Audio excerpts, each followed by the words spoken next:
Welcome, everybody, to the A Little Less Fear podcast. I'm your producer and host of the show, Dr. Lino Martinez. This is your motivational podcast of people's incredible journeys. Oh, yeah, let's do this.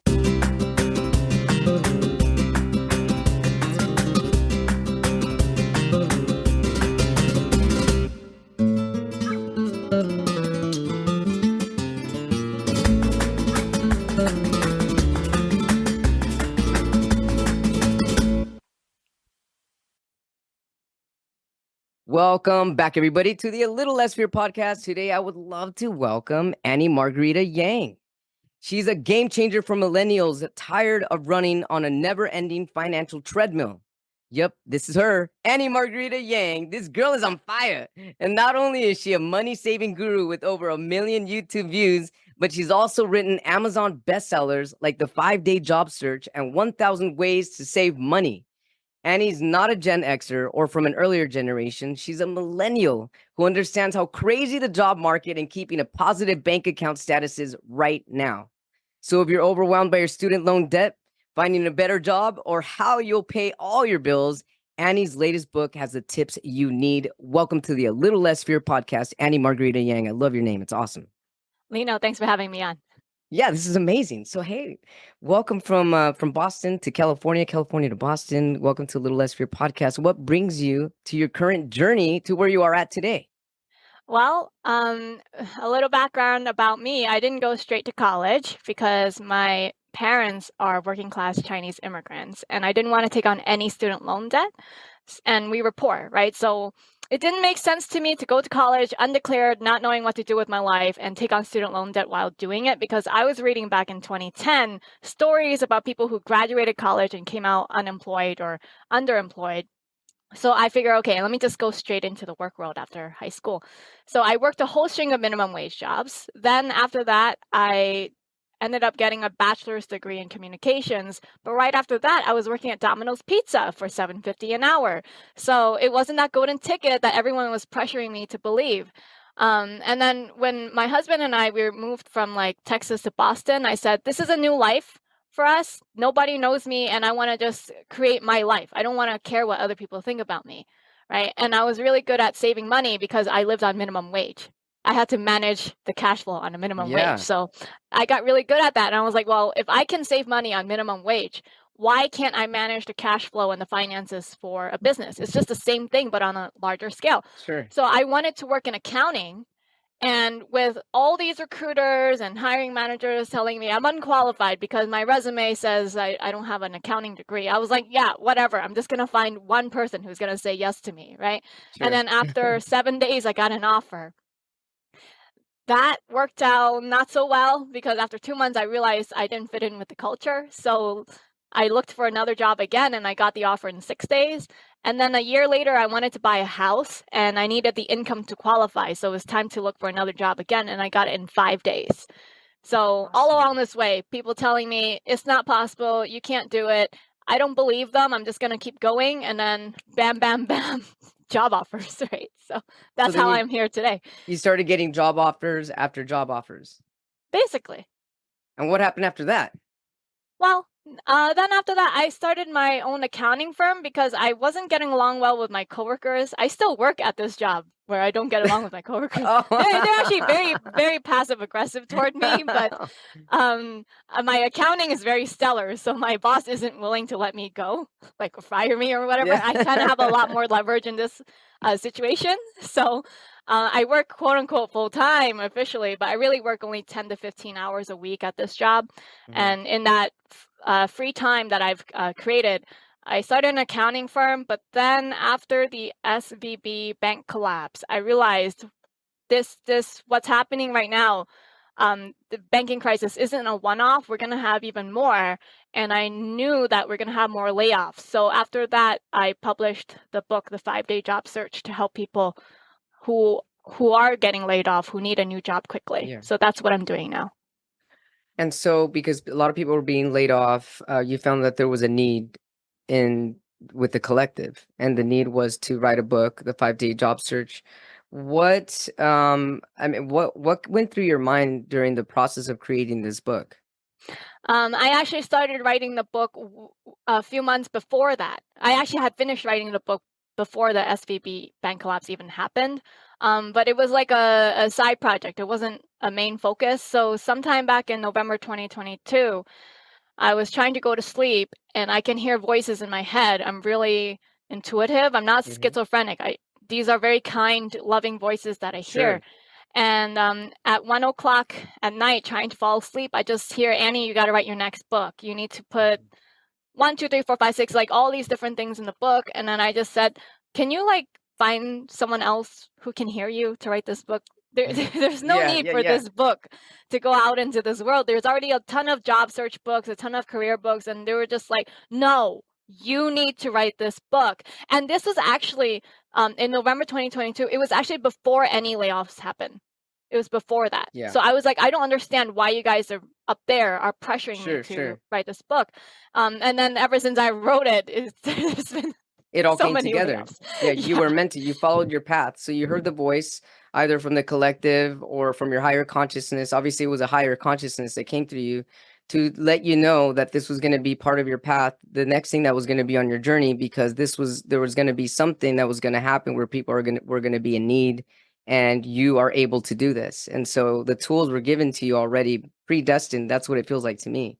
And so how soon did you start writing this book after getting these messages? I had to write it that night because I said, go away and come back in the morning. I need to go to sleep. I have work tomorrow. Yeah. And then I was like tossing and turning. And then finally, I think like 1 hour later, it was like 2 a.m. I was like, fine, I'll get up and I'll write it. So I didn't sleep till 4 a.m. and I had to wake up at 7 a.m. the next morning. I got like 3 hours. And it happened for like 10 days. I was like, can you, like the next night, I was like, I got only 3 hours last night. Can you not bother me again tonight? They're just like, it's okay if you lose a little bit of sleep. This is more important than you losing some sleep. I'm like, what? It is. It really is. And you went for it. You just went for it.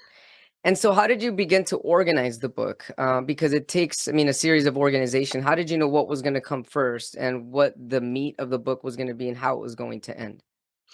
So actually the first night, the messages were the chapters, like the outline for each chapter. There's a whole system. It's my second book, so I already have a system for writing the book. It's just the content, right? So like what you do is you come up with, think about what you want to write. That's the main book idea, right? What are 10 things, 10 big ideas that people should know about this topic? And then within each 10 big idea, which is going to be each chapter, right? So then you have 10 chapters. Within each chapter, what are 10 things people should know about that sub chapter? Like, so you just break it down, then that's like 100 different things. That becomes a book, basically. Oh, yeah, definitely.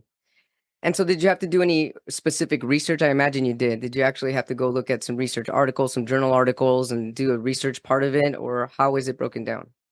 No, there was no research. It was just 100% dictation. Okay. Yeah. So it was just like literally what I saw when I did this book is I literally saw the last 10 years of my life flash before me, and like all the pieces of the puzzle and the journey just somehow all culminated into all the lessons about a job search that should be in this book. It was very, really weird because while I was going through all these things in the last 10 years, where I was like, why am I... So I have a very high IQ, and I went to very prestigious high school as well, straight A's all throughout K to 12. So I was just like, with my kind of background, right? Why is it that God has always given me minimum wage jobs? Sure, right. Why does I would God be keep asking the putting same me- question. Yeah. God, why do you do this? I'm smart and capable. Why do you do this to me? Or like, there was this one point that was very traumatic for me. I was working as a foot fetish model, letting men touch my feet for $40 for 10 minutes. It was extremely traumatizing for me to the point where like I went out in public wearing a hijab because I didn't want men to look at me in the eye. Like I couldn't handle that. It was that bad. And I always, ever since that incident when I was 19, I would also ask God, why did you put me through that? Why did I have to go through that? I don't understand. And then it wasn't until I actually heard the messages for this book that I was like, now I get it. I get why I had to have that experience, is because I need to actually be the public figure that tells young ladies who are 18 or 19 Yeah. years old, don't do OnlyFans. Don't Right. sell your body for money. Like, I have to actually be the one to say that. But if I never went through that, then like I wouldn't have any credibility in what I say, you know? That definitely makes sense, Annie. You were able to change that trauma into helping people with it. That's really incredible. That's really beautiful that you were able to metamorphosize that energy into something that's going to help so many women and men. I mean, people in general. Hmm. So what tell us more about this book. This is really incredible. So the 5-day job search. What can someone learn as far as let's say that somebody's burnt out from the job that they've been working at for 15, 20 years? How does someone begin to even look for a new job after so long being committed, but feeling that they're no longer going anywhere or feeling like they're stagnant or stuck? How does someone even begin to start to look again into their next path? The first thing is to first figure out what you want to do. People don't even know the answer to this. If I ask people, what do you want to do? They start telling me what they don't want to do. Yeah. Oh yeah. They Yeah. start saying, I don't want to clean toilets. I don't want to haul trash. I'm like, Right. okay, yeah, there's like a million things you don't want to do. What is Sure. the one thing you do want to do? That's the hardest question. If That is if the hardest if question, you can actually. answer that question, then everything after that is actually easy. And I actually cannot give like a set, oh, do this, do the meditation and you'll figure it out, or like Sure. listen to this podcast and you figure out it. There's no one way, Right. really.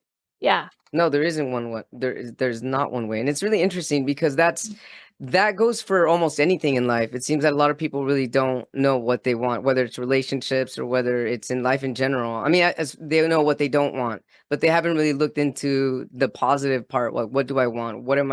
What's going to fulfill me? What's going to bring me joy? What brings my gifts out? What brings my natural talents out? Like a lot of these people, they're just stuck because they're being suffocated and pushed down by society and ancestors and family members that they've forgotten what their internal light is all about.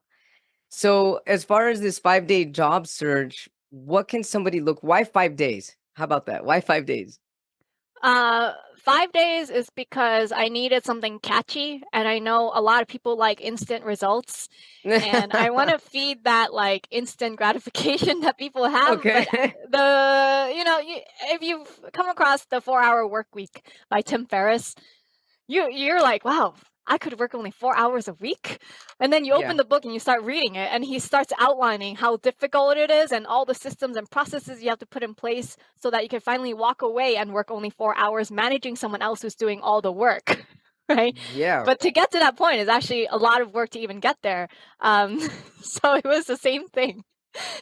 To get to the point where you're worthy, you're the kind of person that's capable and able to get Yeah. a job in 5 days, you actually have to put in all the legwork. Sure, of course. Yeah. Definitely. And also, you talk about interviewing skills. How can somebody interview with confidence and land their dream job or the next job that's they're meant to have or that they've been desiring to have? The first thing is you get practice, public speaking practice from Toastmasters. So you get a $45 every 6-month membership. It's it's almost like as cheap as a Planet Fitness membership, right? And then you go every single week and you do 10 speeches. Like, let's say if you go at a rate of giving 1 speech a month, then you'll improve enough that you get better from your last speech because you implement all the feedback. Yeah. I think that's actually a good rate to go. That's the way I did it, 1 speech a month. And then you get an award after that, so you feel accomplished. And then also at these meetings, they do something called table topics, where they would just randomly pick on someone in the audience, and then you have to walk up to the front, shake that person's hand. So you learn how to shake someone's hand properly. Yeah. Give the eye contact as well. And then only after you're up there and you've shaken the person's hand, they ask you a random question that you have to answer on the spot for 1 to 2 minutes. And they time you. So What's an example of a random question? random question is like, what is your opinion on higher education? Okay. Just anything random. Sometimes they have a theme, sometimes they don't, It really depends on whoever is doing it that day. And you found that this process helped you with your interviewing process. Yes. Yes, because now I can pretty much answer any question on the fly. Like I don't have to pre-rehearse anything. And I think that's the problem. I think people like to go on glassdoor.com and they like to see what kind of questions they might ask based on what other people were asked in the past. I've never And even then heard they'll of that, Annie. Did you say glassdoor.com? I've never even heard of that website. You never heard of that site? No, Yeah. I haven't. I guess you're What's fortunate enough. glassdoor.com? It's this site where people can review and rate their employers. Oh, wow. Okay. So if you've ever Okay. gotten an interview at a potential employer or you actually work there, you can actually leave a rating or a review. Oh my Yeah. god. Oh my goodness. Okay, well that's really incredible. That's good to that's good to find out. And so you also talk about crafting personal brands. What is a personal brand for people that tuning in for the first time? How could you describe what a personal brand is? Everyone already has a personal brand, they just don't realize it yet. If you read any book about branding, you'll realize that their definition of brand is what other people think of you. It's their judgments, their evaluations of you, right? And it doesn't matter what you do in life, people already have judged you, right? So it's the Sure. same thing for your online social media. Even if you're not on social media, like if you're at a party and they're like, hey, I wanted to stay in touch with your Facebook, and then you go, I don't have any social media, then I think Sure. your personal brand is the I'm stuck in 2005. If all you do is you keep posting pictures of what you ate, the personal brand is this is what I eat. Yeah. Or if you just keep peddling the Amway pyramid scheme products or trying to recruit someone in your downline, then you're like the I'm part of a pyramid scheme brand. So how does somebody know what their brand is? They just basically look at what their patterns are and what they're Yeah. posting in social I media and be mean, like, oh, this is my pattern. So this must be what my personal brand is. yeah, just look up your name on Google, your full name, and look up your username handle on Google as well, and open up all the links, and then pretend that you are looking at this person from the outside, and you're just like, and then judging Yeah. yourself. That's what your brand will be. So, in today's world, if you want to elevate your brand for your career, so Yeah. that's the point of this, is to make you position yourself as the industry expert, then you have to start posting more about career related things, like what do you do in your industry, right? What problems did you solve? Who do you help? Things like that, Right. to start changing things.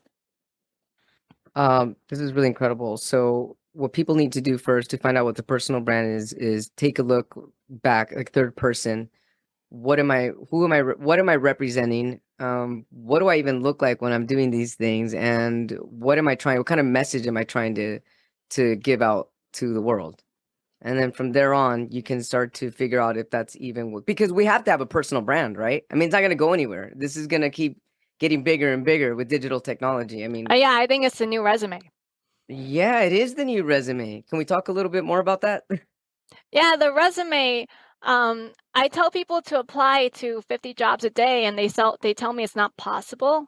I think it's because people were trying to make a brand new resume for each job they were applying to, which doesn't make sense. Sure. So you have to think about what job you're targeting. So let's say you want to target the title of hotel manager. You write just one highly targeted resume for hotel manager. And what I tell people to do is you can look up the job listing on Google, like for example, type the words hotel manager job listing, open 20 of them in a new tab, and then open up ChatGPT, and then copy and paste one of those listings from top to bottom, and then write to ChatGPT, hey, this is the employer's job listing for hotel manager. Analyze this listing for me and tell me what are they looking for in their ideal candidate and what keywords need to be on my resume so that I can communicate that I'm the ideal candidate, and then paste the listing. And then it'll analyze it, right? And so do that 20 times for different listings. And then once you see the recurring pattern by reading the analysis, maybe you see over and over again, they want somebody with 5 years of experience, or they want someone who has a specific certification, or they want someone who has experience in X software, or they want someone who is willing to work weekends, right? Like whatever comes up over and over and over again, that means it's really important in general for the whole industry for that title. If it's only appearing once, then it's specific to that employer only, right? So you write your resume based on that analysis. That's really interesting. You know, as you're saying that, I'm feeling, is it all in the future? Do you think that in the near future, that everything's going to be juggled and handled by AI, where humans won't be interacting with humans whatsoever? So it'll be part of the algorithm of an AI finding a job at a specific company through their algorithmic matches and not even handling live people anymore? I'm not really sure. Probably at big corporations, but I know small businesses are always a bit Sure. slower Well, small to keep businesses, up yeah, with the that makes times, sense. and yeah. That definitely makes sense. This is really interesting. I love talking about this. So, what are some common missteps that people make when crafting the personal brand? They're really inconsistent. So, for example, when I was starting my personal brand, I Yeah. was just Annie Yang. And then when I went on Google, you could not find anything about me. Yeah. There was Annie Yang the lawyer, Annie Yang the designer, Annie Yang the doctor. There's like so many Annie Yangs in this world. And then I was like, what about the blog that I had on my Facebook? It's not showing up. Yeah. So I was like, okay, I have a middle name. So I decided to use Annie Margarita Yang, my full name. I changed that to be across all of my profiles. Everything that I had on the internet became Annie Margarita Yang. And then so now when you type in Annie Margarita Yang into Google, the results are mine. Right. Nice. It's the same for when I go on a podcast show. I Yeah. tell the host the show notes and the title. If you put my name in the title, it's not Annie Yang, it's Annie Margarita Yang. So those results tie back to me as well. So there's the consistency in your name, the consistency in your username handle, because some sites don't just use your name, they have a username handle. Yeah. And then there's a consistency in your headshot as well. So, if you have like one where you're looking to the left on LinkedIn, and then on Facebook, you're looking to the right, and then on Twitter, it's 5 years old. So Right. it's not consistent. People cannot even tell that it's the same person. That's really interesting. I love this. You know, you're helping me too because I've changed my look so much. I mean, if I look at myself just 5 years ago and I Google myself, I'm like, hey, that doesn't look like me anymore. So you're giving me some good tips. I got to change some of those profiles. And it's easy. It's simple, you know? And in changing profile pics, for example, like I'll use me for an example. So I would have to go back to, I mean, everything that it's on my current website because the pictures on my website are like 3 to 4 years old. So it'd be a wise idea to change those pictures up so that they match some of the newer pictures that are like on my Instagram page type thing. Not just match, just straight up use the same picture across all Oh, of the literally use the same yeah, picture. literally use the same picture. That way people like for example, people won't necessarily remember your name. Like, think of this in real life. People that you've met before, and you're like, wait, I recognize that person we've met Yeah, before. I've spoken to him at a party. What was his name? Right. right? So, yeah, people have problems remembering the name, but they can recognize I've seen him Faces. somewhere before, right? But the thing is, the thumbnail, the profile picture, if you're on a phone or something, it's so small. It's like literally the size of your thumbnail. Yeah, yeah, it That's why it's is. called a That's why it's called thumbnail. thumbnail. Yeah. So if you use one that's zoomed far out, very far out, that's like it shows your elbows as well or Yeah. full body instead of like from neck, like collarbone / neck up, Uh-huh. right? Where you can really see your face. Or if you just straight up don't use the same picture across all these platforms, they cannot recognize instantly that, wait, I've seen her somewhere before. Yeah. Wow, these are great tips. This is amazing. So how did you learn this? I learned it through observation. Nobody taught me. I was just, uh, I tried to learn a lot of personal branding by Googling it, but then I realized the SEO articles are written by content farms, by writers who get paid $20 an article who don't actually know how to do personal branding. Yeah. So what I did was when I finished writing the 5-day job search book and I was like, okay, angels, God, I need to do the marketing. What should I do next? Yeah. They were like, okay, research the best-selling authors in your field. So like let's say it's Tony Robbins or Marie Forleo. or Greg McGowan. So I would type their full name into Google, and then I would open up everything. And then I would just start looking. I would start writing down, what did they do on their Facebook? What did they do on their Sure. LinkedIn? Yeah, yeah. So, You were studying it. so Yeah. while you don't necessarily learn from them directly and get their advice and their mentorship, they leave a lot of online clues. I gotta say, Robin Sharma is the best one at this.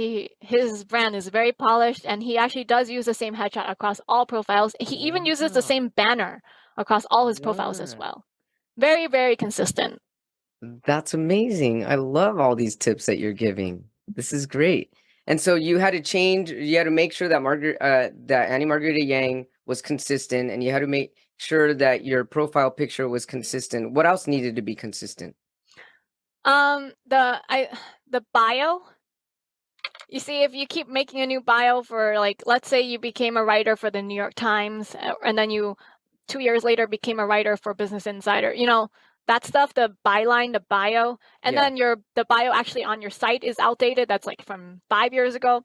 It's not consistent in and of itself. And so when people stumble across you, they're not like up to date with the latest thing that you're doing. So you should also update that bio, and that needs to also be professionally written. This is so stupid. I don't even know why I thought like this, but I thought that if you're so good at what you do and so amazing, one day somebody is just going to knock on your door and say, Yeah. wake up, wake up. I have something to tell you. Okay, what is it?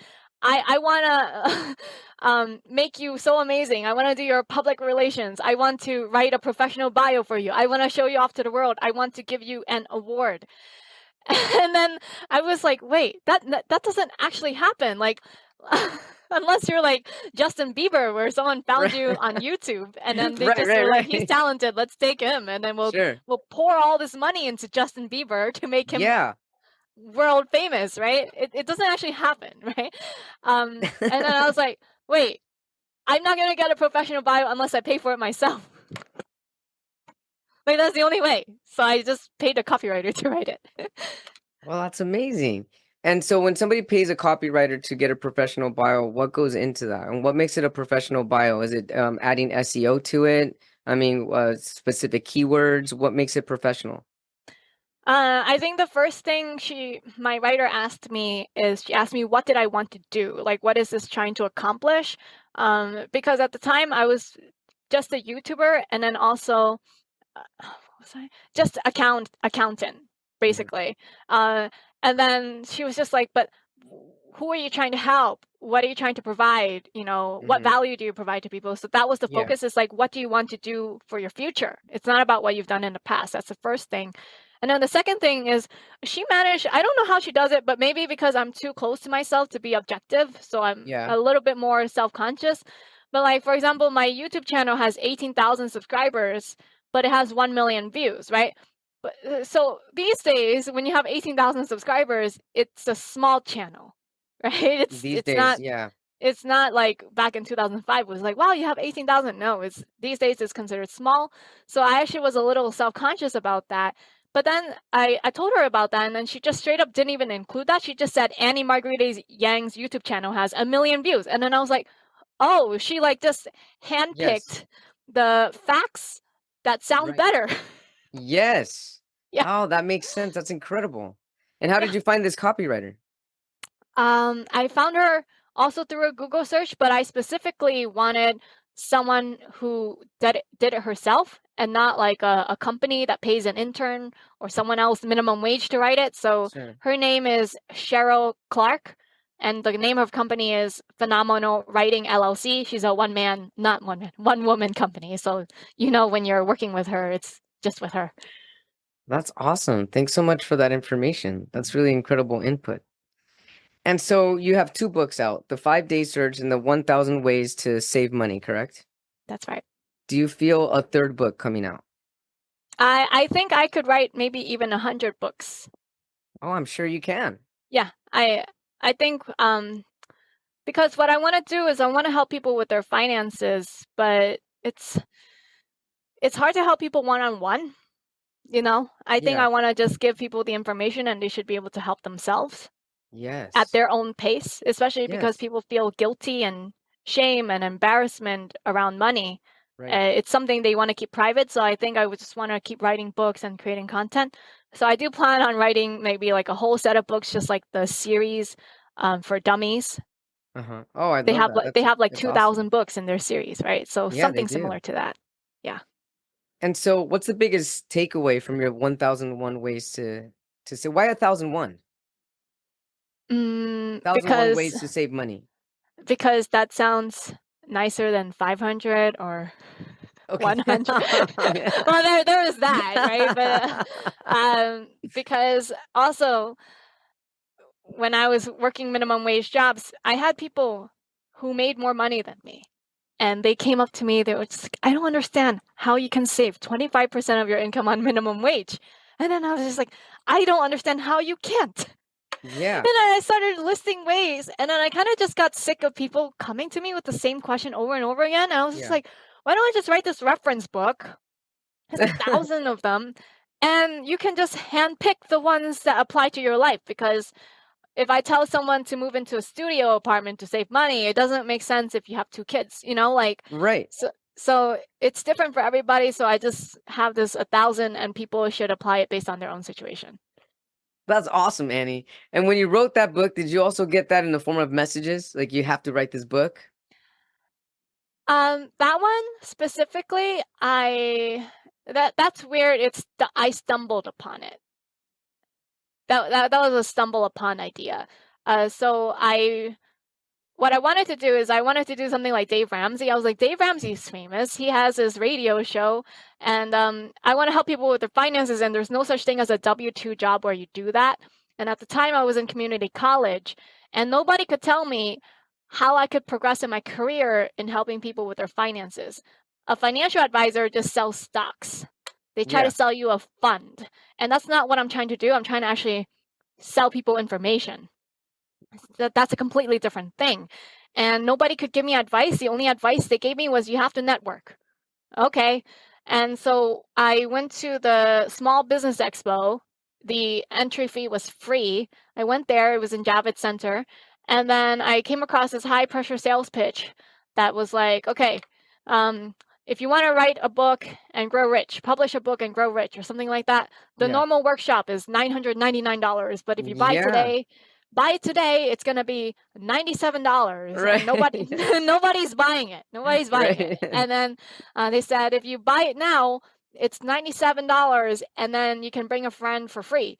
So I turned to the person next to me who I don't know. I was like, do you want to go? She's like, yeah. How about I buy it then? I'll call you my friend, and you pay me for half of that. So I really paid not even $50 for this. I went to the workshop, and then they were just like, oh, if you want to build credibility in your field and become seen as an expert, all you need to do is write a book. People think if you write a book, you have authority. That's where the word author comes from, authority, Interesting. right? And so they said to do that, and they were just like, you got to write a book quick. Some topic you know so well, you can write it in under 40 hours.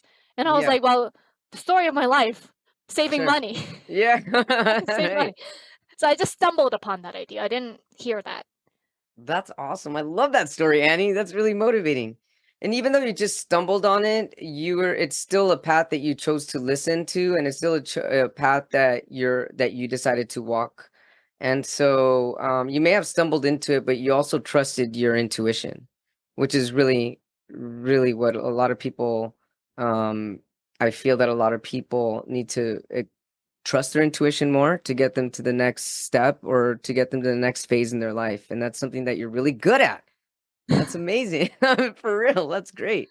So how can feedback from like friends and family play a role in people's careers and in personal branding? Well, feedback, when you know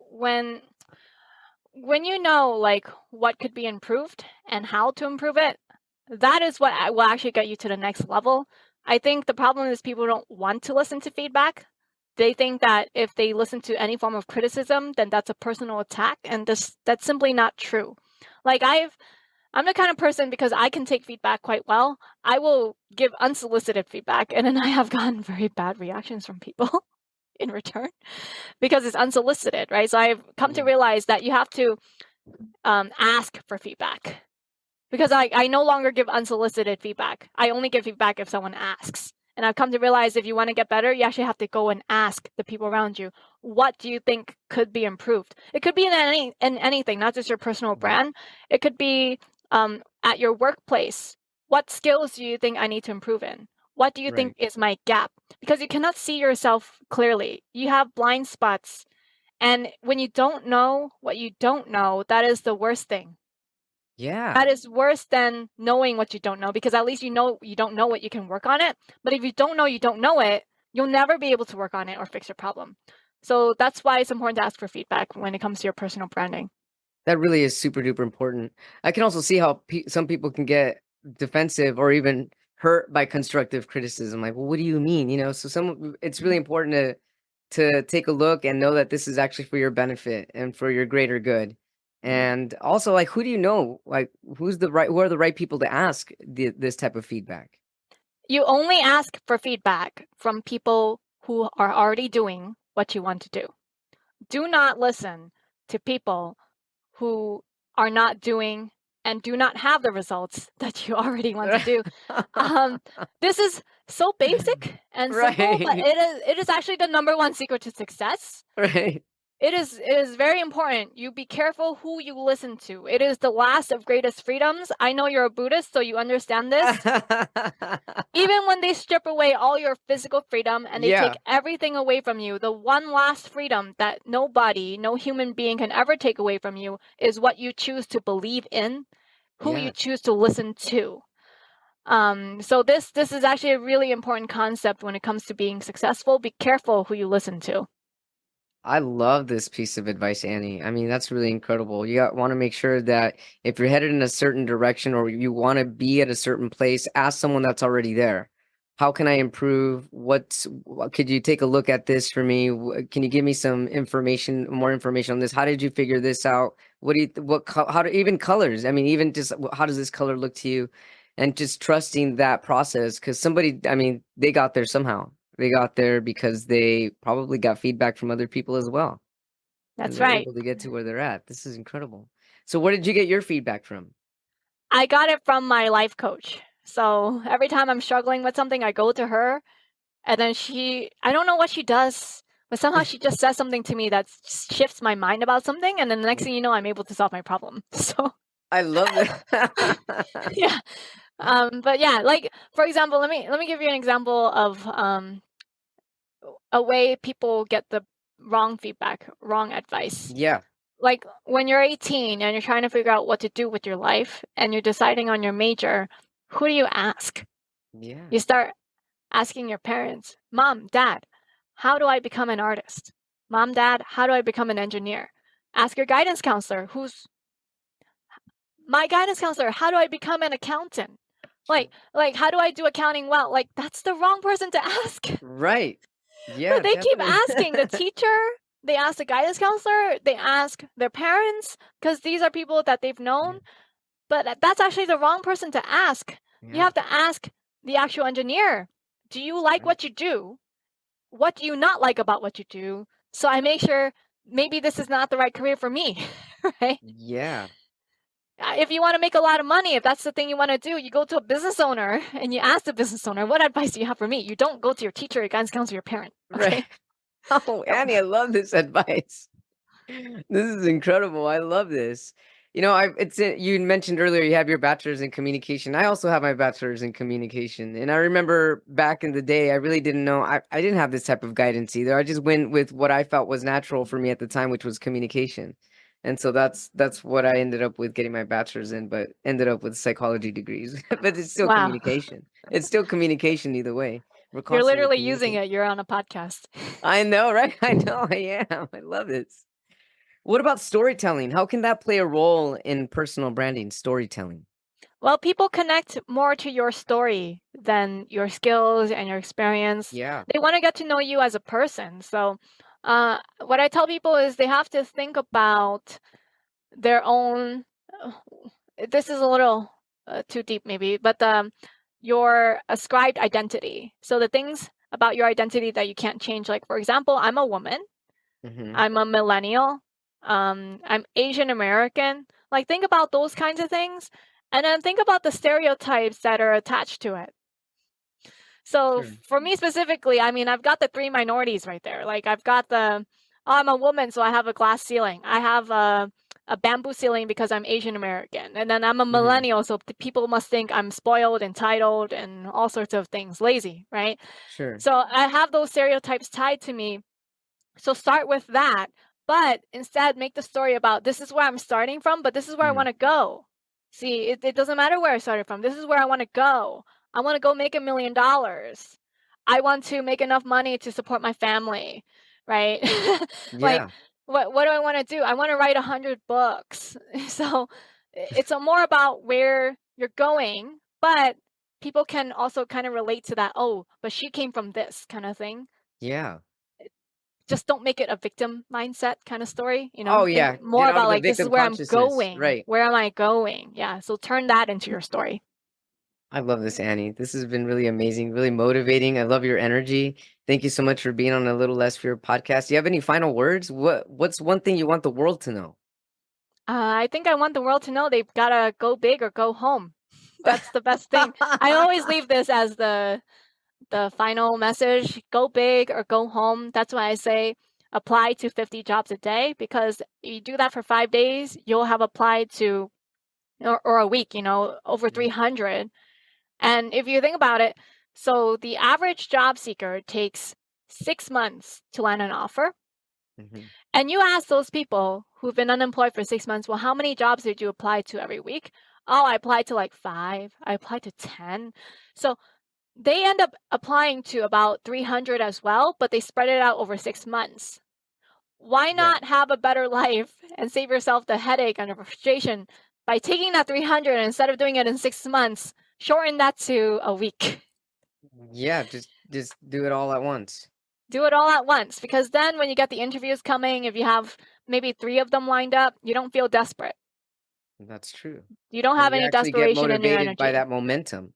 That's right. And then they keep coming and coming because then you open up more windows of opportunity. And then you're That's right. flowing with interviews after that. And Yep. choices and options all over. Because your energy attracts opportunities to you. Yeah. Oh my goodness. I love this. Where can our viewers, our watchers, and our listeners find your books and get a hold of you if they need to get a hold of you?